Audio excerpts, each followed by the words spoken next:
This is Daily Armenia, Civilnet's daily news digest. Here's what's making headlines in Armenia today. Armenia's Prime Minister arrived in Tehran today to take part in the inauguration of Iran's newly elected reformist president, and for talks with the Islamic Republic's top political and religious leadership. Meeting for the first time with Iran's Masoud Pezeshkian, Armenia's Nikol Pashinyan pledged to continue efforts to deepen relations and strengthen cooperation at the highest level, according to readouts. For his part, Pezeshkian said his country remains willing to continue our dialogue through joint efforts and further enrich the bilateral cooperation agenda. Pezeshkian scored a surprise victory over conservative hardliners in elections called earlier this month after then-President Ebrahim Raisi was killed in a helicopter accident in May. In addition, Pashinyan met separately with Supreme Leader Ali Khamenei, who wields ultimate political and religious authority in Iran's theocratic system of government. Khamenei's office quoted the Supreme Leader as repeating his opposition to the Zangezur Corridor, a proposed extraterritorial route that would connect mainland Azerbaijan and its Nakhichevan exclave via Armenia. Despite Armenia's accelerating turn to the west since the 2020 Nagorno-Karabakh war, the country maintains warm relations with Iran, particularly in trade.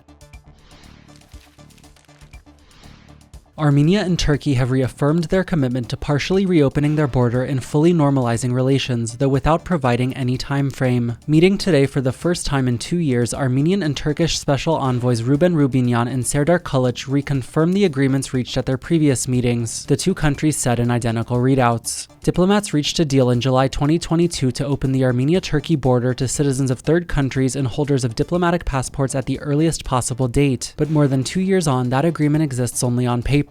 In addition, Yerevan and Ankara agreed today for the first time to assess the technical requirements needed to restore the derelict railway connecting the cities of Gyumri in northwestern Armenia and Kars in northeastern Turkey. No other details were made immediately available. Today's talks came just days after Pashinyan paid a surprise visit to Markara, the checkpoint on the Armenian side of the border, which underwent a major refurbishment earlier this year. In recent months, Pashinyan and other senior officials have repeatedly indicated Armenia stands ready to open the border anytime and have called on Turkey to stop dragging its feet on the issue. The border has been closed since 1993, when Turkey, together with Azerbaijan, imposed a devastating economic blockade on Armenia that remains in place to this day. In other diplomatic news, Armenia has named its first ever ambassador to Saudi Arabia and also announced plans to open an embassy in Cyprus. Armenia's ambassador to the United Arab Emirates, based out of Abu Dhabi, will now also serve concurrently as the country's non-resident ambassador to Saudi Arabia, according to a decree yesterday by Armenian President Garegin Khumaryan. Yerevan and Riyadh formally established diplomatic relations last November, putting an end to a long-standing Saudi policy not to set up ties with Armenia while it remained at war with Azerbaijan over Nagorno-Karabakh. Meanwhile, Armenia's top diplomat confirmed yesterday his country will open an embassy in the Cypriot capital of Nicosia, while Cyprus will upgrade its diplomatic mission in Yerevan to an embassy. I am pleased to announce that Armenia and Cyprus will reciprocally open embassies in the capitals of both countries in the coming months, Foreign Minister Ararat Mirzoyan told reporters during a trip to the Mediterranean island country, without elaborating. As of now, Armenia's ambassador to Greece, posted in Athens, serves concurrently as the country's non-resident ambassador to Cyprus, while Cyprus maintains a consulate in Armenia.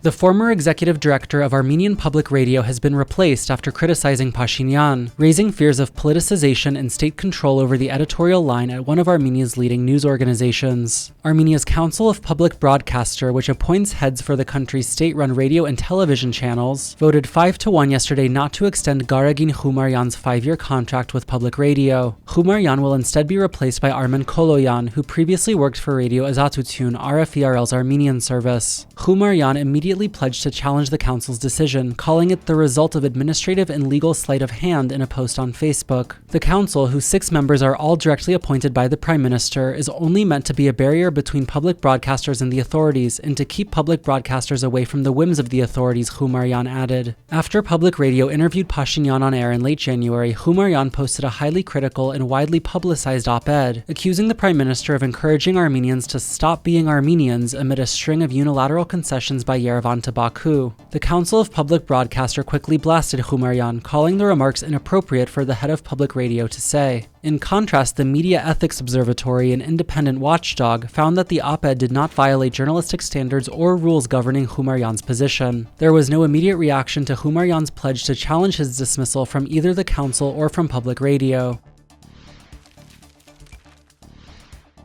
And finally, the Civilnet number of the day is 5. That's the total number of wrestlers Armenia has sent to compete at this year's Summer Olympics in Paris out of a delegation of 15 athletes. The games began last Friday and will run until mid-August. The wrestling competitions will begin next Monday.